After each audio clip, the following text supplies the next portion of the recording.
Hello, everyone. This is Coffee with Wes for May the 29th, 2025. It's a Thursday already. At least that's from my point of view, my perspective. It's Thursday already. Where has the week gone? I bet some of you thinking, my goodness, was this week ever going to get over? But here we are, one way or another. It's Thursday. Week's almost over for many of us. And so here we are. What are we going to do? My name is Wes, by the way. I serve as the pastor at the First Baptist Church of Cutler. And I want to thank you for joining us today and every day that you are able to make it.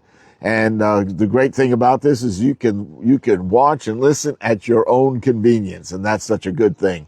And I really do enjoy our time together I'm here each morning, Monday through Friday about this time. And it's good to be here. It really is. Hey, listen, if you yesterday or sometime this week, if you looked at some of the links in the description or the show notes and you clicked on the 2-page summary and it came up at some kind of error, I fixed it. And so you should be able to, if you go back to it, be able to click on it and you'll have a 2-page discussion guide of the passage that I will be, and probably you as well, be facilitating this Sunday morning. So go back, check it out again. And again, if you have any issues in any of the downloads, just shoot me an email and I'll be glad to get back with you, figure it all out. And yeah, there was a little problem there, but I got it figured out. And so I reposted it. So I really appreciate your contact and letting me know when things aren't working out the way that they are supposed to. Anyway, I wanted to make that notice. And if you haven't checked it out, go ahead. What's it? Doesn't cost you anything. Just check it out. You can go to you can check out the notes in the description and show notes, or you can simply go to my webpage, which is www.weshenson, weshenson.com. There it is. Easy as that. I've gone sometimes and it says, it's not, you get some little thing about not secure, but it's secure. You just got to do it again. It'll take you there. It's safe. It's a WordPress site. So it's all good. Anyway, you can check that out. So, this morning, the coffee is good. The company is good. The conversation is good. So what more could we ask for on a Thursday morning, right? The 3 C's of a good morning are coffee, company, conversation. And the company, well, when we're like this, it's good company because we can just turn it off. We can fast forward, or we can do whatever we want to do. Anyway, our time together, let's get together. Let's get another sip of coffee. As you can probably tell, I've had a few cups already this morning. And my mind is going in 100 different directions. But the big idea today is this: true faith responds to God's mercy with worship. True faith, when we have our faith is completely, totally in God, we respond to the mercy of God with worship. And we certainly see that played out in the life of Noah. So we're going to fast forward in our look in the scripture today. We're to Genesis chapter 8. We've been in chapter 6, but we're going to jump ahead to chapter 8, verse 20. And we read this verse. Then Noah built an altar to the Lord, taking some of all the clean animals and clean birds. He sacrificed burnt offerings on it. So a little background here. So after the flood's over. It had rained for 40 days and 40 nights. They were someone can help me out here. And I do appreciate your little, additions and the little thoughts that you have, concerning these things, because it gets me thinking, some more.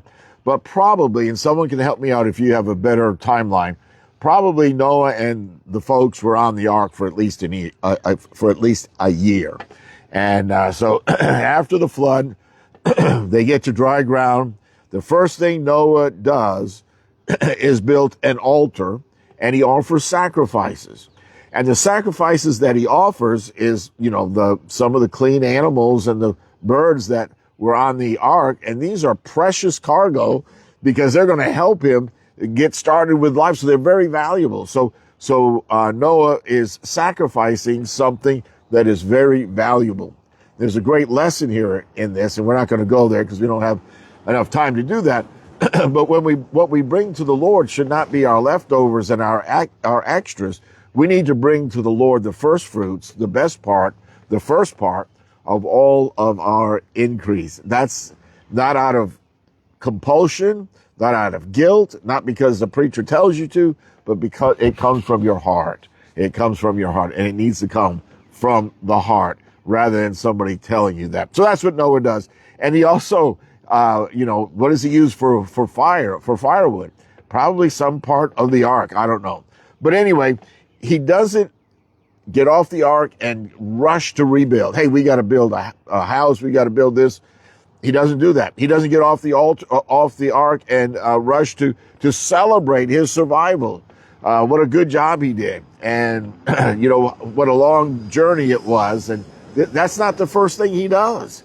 The first thing he does is not kiss the ground, in other words. The first thing he does when he gets off the ark is worship. He worships the Lord.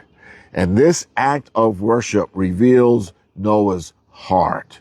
It was a heart that was shaped by reverence to the Lord and gratitude toward God and all that God has done.